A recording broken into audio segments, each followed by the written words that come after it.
Teníamos recién al coronel Baños, coronel del Ejército de Tierra Español, del conjunto también a cargo de inteligencia durante un tiempo. Un hombre que nos interesaba escuchar porque escuchar un español que habla de los pasos nos va a servir para hablar del Canal Magdalena. Bueno, el mundo está en disputa y están en disputa los mares, ¿no? Aquella tesis de la geopolítica que decía que el que gobierna los mares gobierna el mundo. Aquí hablaremos de los mares y del río Paraná, que son fuentes de poder y sobre todo patrimonio, territorio de la Argentina. Cuando hablemos de comedores y copa de leche estamos hablando de que hemos perdido el Paraná, que estamos perdiendo la producción, el trabajo. Así que estoy con Horacio Tetamanti, un amigo, un compañero, somos parte de la misma comunidad política y creemos con Horacio, ingeniero naval, y que ha sido subsecretario de Puertos y Vías Navegables de la Nación durante el gobierno de Cristina Fernández de Kirchner, quien puso en marcha la propuesta del Canal Magdalena, que hoy es parte del documento nacional del Partido Justicialista del último congreso que se puso, que funcionó hace un par de semanas. Quiero decir con esto que hoy es una reivindicación del pueblo peronista. Horacio Tetamanti, gracias por estar con nosotros. No, gracias por la invitación, Gastón. Felicitaciones por el esfuerzo que están haciendo. La verdad que es un esfuerzo grande, hecho también por compañeros de cooperativas, acá el compañero Claudio Campo, los compañeros, bueno, Cancino, que siempre pone la voz a las cosas que hacemos. Che, Horacio, contanos todo lo que implica el Canal Magdalena. Lo vamos a ir acompañando con imágenes, las imágenes que nos pediste, los mapas del Río de la Plata. Diremos en principio que el Canal Magdalena es importante desde el punto de vista de la geopolítica de la Argentina. Para tener una geopolítica del Atlántico Sur y una política vinculada a las vías navegables que hemos perdido, ¿no? ¿Decís siempre? Sí, mira, la verdad que el Canal Magdalena empieza a tomar una cantidad de vectores que son complejos, ¿no? Porque lo que fuera en su momento una respuesta técnica a una cuestión, digamos, de la navegación, empieza a sintetizar una cantidad de situaciones que la Argentina empieza a aflorarse como ya dramáticas, ¿no es cierto? Vos, en tu editorial, usaste una palabra que yo, digamos, siempre la pongo en la mesa, ¿no? Que es la fragmentación. Es una palabra que los argentinos deberíamos repetir más a menudo. Yo tengo, digamos, la idea y con muchos otros compañeros. Cuando la mencioné pensé en vos, además. Ah, bueno. Es verdad, siempre me decía hay que hablar de la fragmentación. No, digamos, en términos de que bien vos lo señalás, la fragmentación como una estrategia de sometimiento, vieja. Estrategia de sometimiento, pero que particularmente para la Argentina se ensañó con especialidad, porque de alguna manera vos habías planteado esa vocación de nación, ¿no? Es decir, ese pueblo y tierra en mancomunión y en comunión, digamos, de objetivos y de construcción colectiva de un destino en común. Y para historia eso, y destino, ¿no? Exactamente. Para eso, ese contrato social, de esa comunidad que está siempre en construcción, ¿no? Como esos carteles dicen, en construcción. Evidentemente una nación está siempre en construcción y no hay triunfos definitivos ni tampoco derrotas. Un día puede terminar la nación también. Yugoslavia, por ejemplo, se terminó. La historia nos indica varios intentos fallidos de construcción de una nacionalidad, ¿no es cierto? Y bueno, vos hablabas en ese concepto de la fragmentación. Y para nuestra nación, para lo que nosotros pensamos de lo que debemos ser o lo que queremos ser, el desarrollo es un instrumento, digamos, ineludible. No podemos alcanzar los objetivos que nosotros los peronistas lo hablamos en forma muy, muy genérica, muy simbólica, como la grandeza de la patria y la felicidad del pueblo. El desarrollo es industria, trabajo, eso. Eso no es inalcanzable o es abstracto o es ilusorio sin el desarrollo. Claro. Pero paralelamente parecería ser, que ahí ya daría para hablar, por alguna razón el desarrollo argentino se constituyó en una amenaza a determinadas estrategias hegemónicas. Por el espacio, por la Argentina, por la historia, por las capacidades, por los recursos y por algunas cuestiones que vos bien lo hablabas y el coronel Baños hablaba muy bien de aquellas características geográficas que de pronto también forman parte de la identidad originaria de los pueblos, ¿no? Claro. No puede haber identidad sin territorio. No solamente es podría haberlo, digamos, de comunidad. Los pueblos hasta definen sus personalidades de acuerdo al territorio, ¿no es cierto? Entre otras cosas, pero fundamentalmente el territorio es determinante. Claro. Y ahí aparece, vos lo señalaste muy bien, que esa geografía significa el Río de la Plata con una cuestión mucho más allá de una cuestión de un accidente geográfico. Es decir, así es. Inclusive la orografía del propio continente sudamericano, ¿no? Tiene la característica de tener esas dos grandes cordilleras al este y hacia el oeste, que de alguna forma hace como fronteras de límites del intercambio y constituye justamente a esa longitudinalidad que construye, yo te diría que el valor simbólico ya a esta altura del partido es el camino del Potosí. Pues sí, América es vertical. América es vertical. Vertical desde la significación, inclusive del objetivo económico, inclusive en las propias ocupaciones imperiales, ¿no es cierto? Sí. Donde se aniquilaba a los pueblos originarios y se procuraba simplemente la extracción de esas cuestiones. Ahí aparece justamente esa longitudinalidad, que marca nuestra historia, obviamente. Sí, ¿no? claro. Es decir, las batallas. Y ahí el imperio nos quiere horizontal y nosotros hablamos de verticalidad. Sí. Perfecto. Eso es muy importante lo que está diciendo, porque yo creo que la fortaleza argentina, sí, particularmente, y yo te diría que la fortaleza del continente sudamericano debería serlo, y ahí hay un conflicto hay un conflicto de intereses, ¿no? Es decir, yo entiendo que los pueblos sudamericanos, donde Argentina es determinante, están vinculados con esa fortaleza en la longitudinalidad. Y los intereses extractivos están procurando fracturar esa longitudinalidad a través de esas concepciones transversales que a veces se manejan, a mi criterio, con cierta liviandad, llámese corredores bioceánicos, esas cuestiones creo que no están advertidas, digamos, a cuestiones. Sí, Y en esa historia, justamente esa fragmentación, visualizada como una estrategia de sometimiento, viene en los esfuerzos para poderla fracturar, para no permitir a nosotros, los pueblos que formamos estas naciones, tener ese control de la longitudinalidad. Y ahí aparecen las estrategias. Bueno, Chávez soñaba con Néstor, sacar una foto mostrándose unos mapas y que se podía navegar por el Orinoco, unir la cuenca del Orinoco, la cuenca amazónica y la cuenca del Río de la Plata y el Paraná. Me acuerdo, tengo una foto contigo justamente cuando estaban eso. Y qué interesante esta concepción, porque eso de pronto, desde el punto de vista técnico, podría tener alguna reflexión. Unos saltos había por allá, sí, unos saltos. Pero desde el punto de vista simbólico, político. Liderazgos de esos niveles tiene una potencia simbólica muy poderosa que abreva y fortalece esta idea de que la integración latinoamericana y los intereses van asociados a una logística geopolítica de integración longitudinal, donde obviamente el río Paraná aparece como la llave estratégica de eso. Y es la fortaleza argentina. Por eso la idea de debilitar, de fraccionar, con innumerables estrategias. Yo, digamos, siempre levanto la advertencia, ¿no?, de que también la colonización aparece por la palabra, ¿no? Sí. Cuando nos inoculan a lo que yo llamo virus lingüístico, la llamada hidrovía. Sí. Es una palabra extremadamente peligrosa, por lo pronto es extraña. No existe la palabra hidrovía para nosotros. No existe en nuestro lenguaje. Es el río Paraná, el río Paraguay. Exactamente. Y eso no es una cuestión ni divertida, ni arbitraria, sino que es... Nos imponen un concepto. Porque eso significa el secuestro de los valores simbólicos de la palabra. Claro. Y estamos hablando del río Paraná, con todo lo que significa el río Paraná y la palabra Paraná, ¿no? Es decir, en el lenguaje guaraní. Carito, ¿no? No me dejan cantar, pero...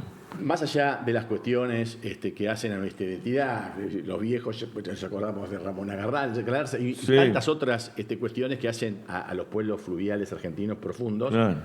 Inclusive la palabra Paraná no es una palabra común del guaraní. El guaraní es un hermoso lenguaje extraordinariamente simbólico. Por el Paraná es la tierra sin mal, ¿no es cierto? Donde las migraciones guaraníticas... Una palabra que hace a la majestad del agua importante. Entonces, esa palabra hidrovía tan irresponsablemente manejada y tan inteligentemente inoculada por aquellos intereses, creo que hay que combatirla, ¿no? Porque también la fragmentación empieza por la palabra. Claro. El símbolo a través de... Y la colonización, ¿no es cierto? Claro, se te impone hasta el idioma. De las cosas. Y ahí aparece el Paraná, que si bien, como bien decir, de esa gran cuenca, que no solamente pertenece a la Argentina, obviamente, porque interesa a Bolivia, Paraguay, Brasil, Uruguay y se va hacia el norte.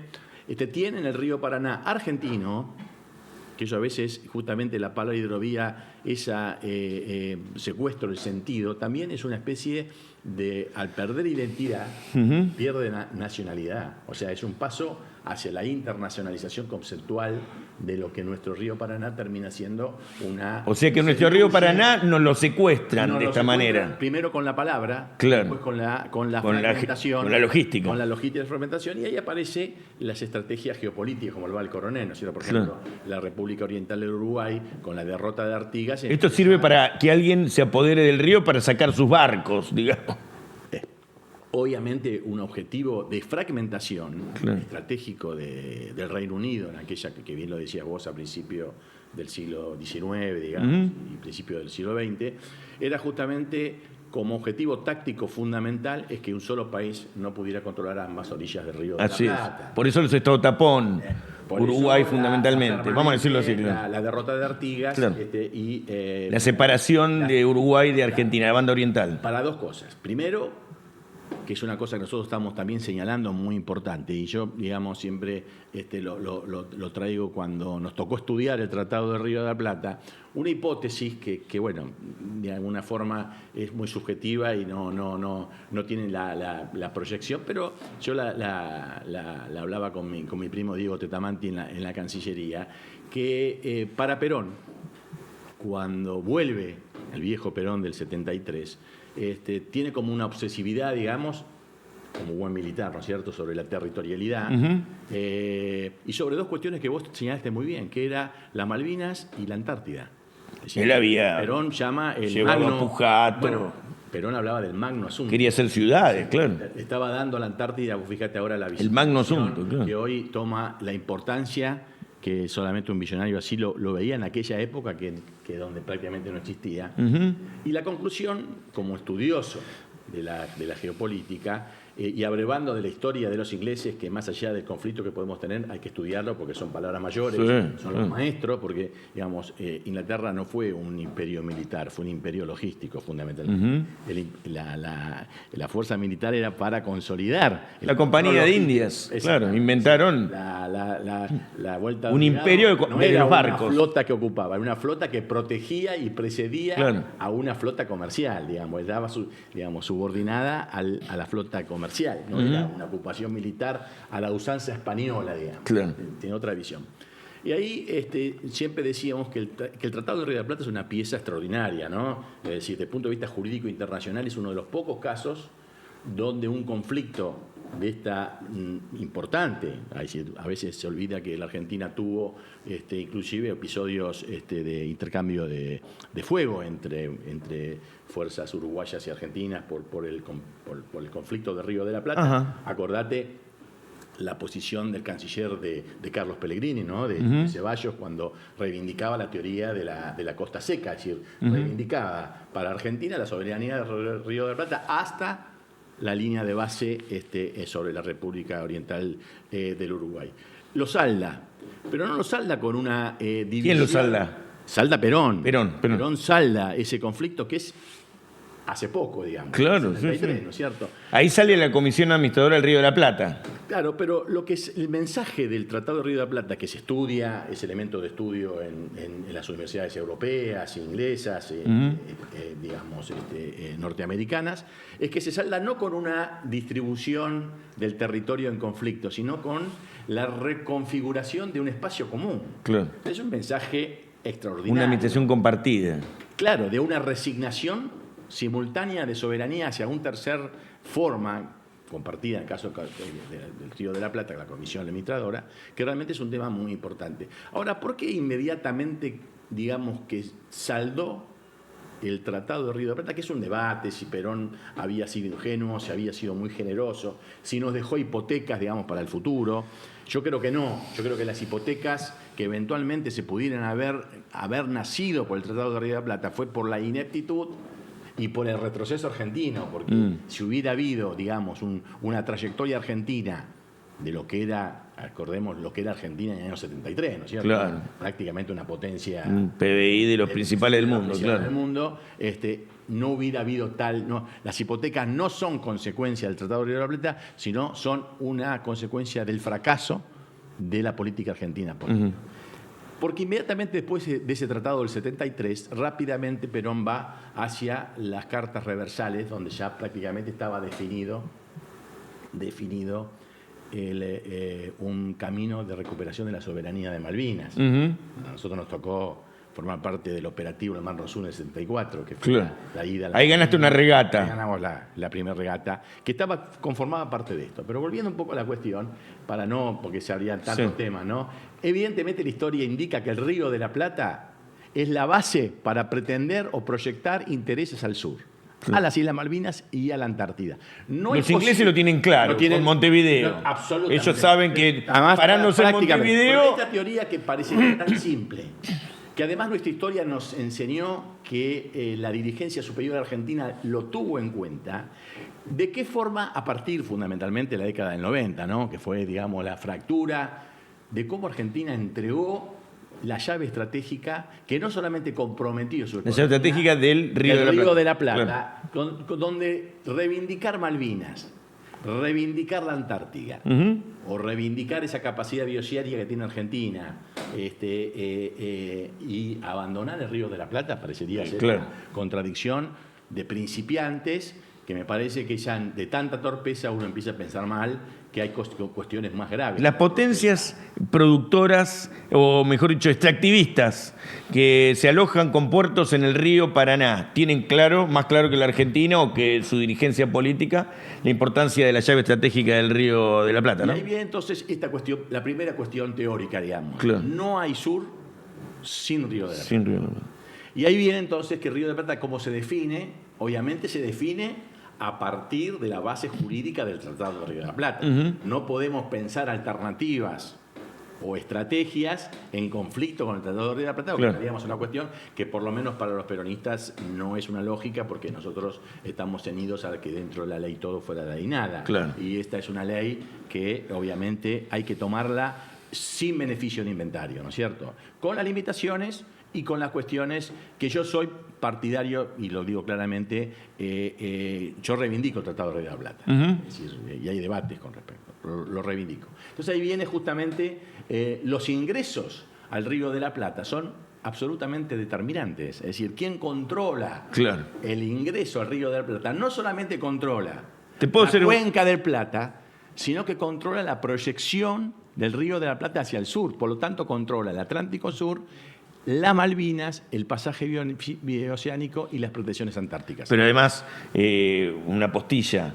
Las principales capitales de Sudamérica, buena parte de las principales, están en la cuenca. Sucre, Asunción, Buenos Aires, Montevideo, con lo cual estamos hablando de una cuenca que es una importante extensión de Sudamérica. Entonces, bueno, estamos hablando de una región enorme, ¿no? Bueno, es evidente, como lo decía la nota del coronel español, que las vías navegables son constitutivas de la identidad de un país. No hay posibilidad de pensar un proyecto productivo de desarrollo si no está pensar el desarrollo argentino divorciado de una geopolítica de las vías navegables parecería ser como una cuestión media como un país con tantos ríos, tan grandes ríos. Y con estos antecedentes... Es como dejar el Mississippi para los norteamericanos o el Amazonas para los brasileros. Exactamente. Yo te diría, inclusive, casi es importante, yo lo pongo por encima del Amazonas, por las características, pero casi parecido con el Mississippi, a pesar de que de pronto en el Mississippi el Producto Bruto norteamericano por el Mississippi no pasa más del 20%, 30%. Por el argentino pasa casi el 100%. Pero ¿qué pasa? Justamente lo curioso, que a la vera del Mississippi y en el contexto de los primeros desarrollos norteamericanos y los conflictos entre la industria, el extractivismo del algodón del sur esclavista, se dio justamente esa confrontación de modelos. Tuvo un espacio territorial que se expresa en la pelea del río Mississippi y es constitutivo de su propia constitución. Acabó ni el tío Tom. Exactamente, con lo cual a mí me parece que tenemos mucho para aprender de Estados Unidos, porque tal vez Estados Unidos resolvió lo que para nosotros es un conflicto inacabado o inconcluso aún, lo resolvió con el triunfo de los yanquis, digamos, sobre los confederados. Más sanguinario. Ahí ganaron los federales. Ahí ganaron, ahí se selló la supremacía del proyecto colectivo de los Estados Unidos en función del desarrollo industrial y no de una visión terrateniente, extractiva, como constituían las oligarquías del sur. Esclavistas. Exactamente. O sea, ahí viene el General Lee. Exactamente, lo que vos veías del río. O sea, que el Canal Magdalena, además de lo técnico, la cuestión, tiene esa... porque vos decías, y yo comparto, y insisto con la palabra fragmentación, que la fragmentación es una estrategia del enemigo. Y entonces, si uno quiere confrontar con el enemigo, tiene que desarrollar estrategias en todos los planos. De unidad. Lingüístico. Y la palabra que confronta... De integración. Integración. Claro. O sea, integración social, integración económica, integración territorial, integración cultural con nuestras referencias históricas. Y en el caso del Magdalena, justamente, es la integración para superar esa fragmentación impuesta artificial de ese canal, como bien explicaba la foto que habíamos pasado, nos obliga a navegar al norte, subordinarnos a un puerto extranjero, para después recién de ahí, después de haber recibido autorización, recién poder retornar a la Argentina al sur. Cuando los argentinos se dan cuenta, toman conciencia que para que un barco o para que nuestro rompehielo que sale de Buenos Aires pase a la Antártida, en algún momento va a estar en otras bases. Bueno, pero hoy está acá. Más allá que el debate sería, pero lo concreto es que el rompehielo sale de Buenos Aires, tiene que ir a la Antártida Argentina, y sin embargo tiene que navegar al norte cuando la Antártida está al sur. ¿Podemos poner otra vez el mapa del Canal Magdalena? Claro, y pedir permiso a un tercer país. Eso es una contradicción que parecería ser como obvia, pero sin embargo vos fijate el esfuerzo, porque esto no es una cosa que así de generación espontánea. Hay un esfuerzo muy consistente de comunicación, de control de los medios hegemónicos para que esto no suceda. Y ahí vos fíjate... Este es el Canal Magdalena. El rojo está el Canal Magdalena que nos permitiría salir de la cuenca del Plata directamente hacia el sur. Y nosotros nos han impuesto un canal que además de artificial, porque corta el Río de la Plata, tiene desde el punto de vista técnico dificultades de seguridad, de navegación, de costos de mantenimiento, y que inclusive para ser más absurdo, empieza a navegar al norte. El canal Punta Indio. El canal Punta Indio navega hacia el norte y se subordina a un pasaje que a partir al acceso al puerto de Montevideo. Al acceso que, lamentablemente, vos sabés que la canciller en sus primeras medidas fue autorizar los 14 metros de Montevideo, que no es una cuestión menor. Es decir, es, digamos, aceptar que la Argentina se subordina al puerto de Montevideo. Es decir, al darle 14 metros al puerto de Montevideo, los puertos tienen menos metros. 10 metros. Entonces, los puertos de transbordo de carga son en Montevideo, digamos. Los barcos que transbordan carga paran en Montevideo y perdemos política portuaria. Y ahí se distribuye. Pero cosas mucho más graves, por ejemplo. Le doy ejemplos. Montevideo es de la Merck y Ambursud, son de empresas multinacionales, no es de los uruguayos. Los uruguayos están con una cuestión, digamos, de protesta afecta que fue entregado por 80 años a los monopolios europeos. El movimiento obrero uruguayo hace huelgas en contra de la concesión de la plataforma de contenedores que le dieron a un puerto libre, a una empresa belga. No hay leyes laborales, es como una especie de encuadre o de enclave, digamos, extranjero en Montevideo. O sea, que acá no es una cuestión de no nos peleamos los uruguayos. ¿viste? No es una pelea con Peñarol ni con Nacional. Claro, que como decía el Martín Fierro, también en su momento cuando nosotros reivindicamos esta cuestión y advertíamos que esto no solamente era una cuestión a la Argentina de hoy, iba a ser una cuestión del Uruguay de mañana, cosa que hoy se está dando, y entramos en esa cuestión interesante con el debate con Luis Almagro, que nosotros siempre pensamos que Luis Almagro es un cipayo clásico de Sudamérica. En ese momento era un topo de la CIA, y sin embargo nuestra propia progresía, digamos, no puede ser el peronismo de derecha que quiere reivindicar cosas nacionalistas contra un patriota. En ese momento vos eras el secretario de Deportes bien navegable de la Nación. Uruguay, y en caso se personaliza, pero a cualquiera que esté ahí le toca, si quiere levantar estos conceptos de esta manera, le toca hacer, cargarse. Vos decís por la resolución 1108, que era la de restricción del transbordo de carga. Claro, que puso en blanco y en negro. Argentina dejó de transbordar carga en Montevideo por esta disputa. Vos habías firmado la resolución. La resolución. Al mismo tiempo generábamos el proyecto del Canal Magdalena, lógicamente. No podíamos abrir una puerta, cerrar una puerta y no abrir la otra. Entonces ahí está claramente esta disputa, que por supuesto el Canal Magdalena en sí mismo es una pequeña obra.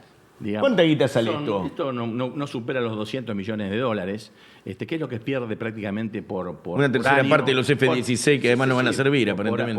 Por año la Argentina pierde por esos 5.000 buques que vienen a la Argentina y que tienen que recalar en Montevideo. Solo por servicios pierde $200 millones por año, que de estar el Canal Magdalena daría un enorme progreso a todas las comunidades de Magdalena, de Punta India. Esto requeriría puerto, alijo, y hablar, las lanchas, provisión de combustible, agua, reparaciones. Desde acá hasta Mar del Plata no hay una boya, una monoboya para cargar combustible. Es tierra de nadie. Argentina no navega en su territorio. Si no está el Canal Magdalena, la Argentina termina en el Codillo.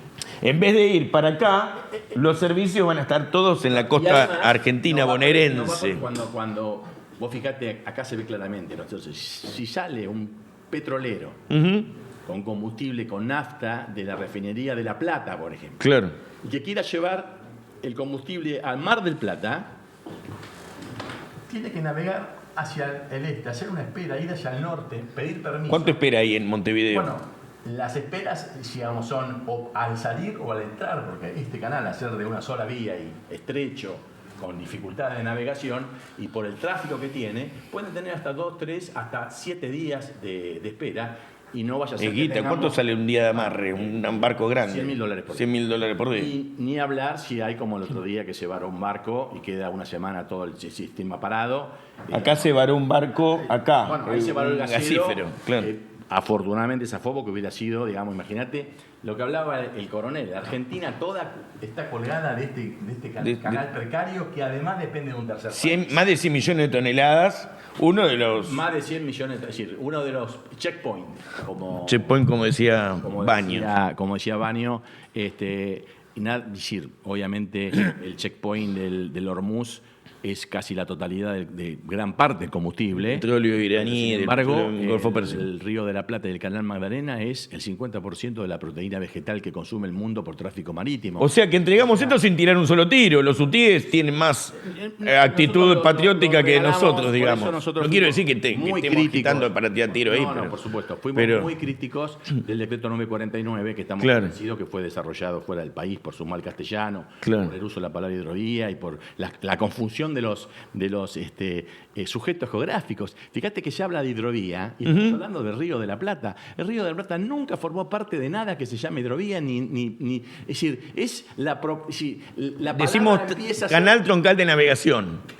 Así para vía troncal o sistema de navegación. Tenemos tanta riqueza de canales que tendríamos que pensar justamente porque como fuimos fragmentados, nosotros teníamos que integrar todos nuestros ríos. El Paranaguazú, los canales San Martín García, el canal intermedio, el Magdalena. En el norte tenemos que hablar del Paraguay. También algún día Perón hablaba del Bermejo, ¿no es cierto? Digamos, pensarnos con un sistema de integración que nos permita integrar la Argentina, hoy fragmentada, por una vía de navegación o por un sistema de navegación que fue impuesto por los intereses extractivos que buscan la fragmentación. Y el sistema ferroviario también es parte de una logística que se integra a las vías troncal de navegación, que es parte del comercio exterior que la Argentina perdió, porque ya la Argentina, al no controlar el comercio exterior, no controla los precios. Quiere decir que la logística extractivista de navegación más la logística ferroviaria en manos de capitales extranjeros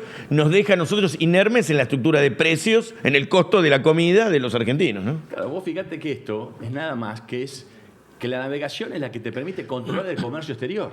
Claro. Y el comercio exterior te permite administrar las divisas. Y las divisas son el fomento o el fundamento de una emisión monetaria. O sea que la soberanía monetaria está fuertemente vinculada con la soberanía. Me estás tirando a la mierda la teoría de la oferta y la demanda, porque vos decís que la estructura de precios está atada al comercio exterior. Pero toda la vida nos mintieron. Pero no te quepa la menor duda. El problema no es que invierte, es que se quede la mentira. Claro, claro. Pero todas las escuelas y las universidades enseñan eso. O que la emisión monetaria es inflacionaria, son cosas que realmente son... Vamos a desmontar todo eso programa por programa, el tema de inflación, emisión monetaria, estructura de precios, costos que hay en la Argentina, ¿no? Porque ahora la culpa la tiene... No, el camino de la producción. Los que venimos de la producción, yo soy ingeniero, ¿no? Claro. Y trabajé con el acero toda la vida. Son las tres grandes columnas. Ajá. La energía, la logística y la moneda. Si Claro. el Estado no maneja los tres pilares de la producción, no hay proyecto nacional de desarrollo y está todo concatenado. Si son las tres grandes cuestiones donde el Estado argentino no puede estar bajo ningún punto de vista ausente, ni en asegurar la energía productiva, Así es. ni quedarse fuera del control logístico y, por supuesto, de la moneda, ¿no es cierto?, del financiamiento de la producción. Esa es la concepción de la moneda como la que tenemos nosotros, ¿no? Vamos a volver en algún momento a construir una Argentina que planifique su economía y no que quede librada al capital, sobre todo al capital no tanto nacional, porque aquí los que planifican la economía por parte del capital son los capitales extranjeros y las grandes potencias. Así que vamos a agradecerle a Horacio que ha estado con nosotros, lo vamos a invitar a otros programas, nos une un afecto y una admiración por toda su obra, y vamos a escuchar y a ver a otros actores de la comunidad organizada. Vamos a ir a un bloque que se llama Comunidad Organizada, y como dice Luisa, que hoy es su cumpleaños, le vamos a festejar el cumpleaños también, federal y soberana. Ahí tenemos los conflictos sociales, los quilombos en la calle, la gente que come en los comedores, todo el tema que hoy organiza a nuestra sociedad que pelea contra el hambre y la desnacionalización.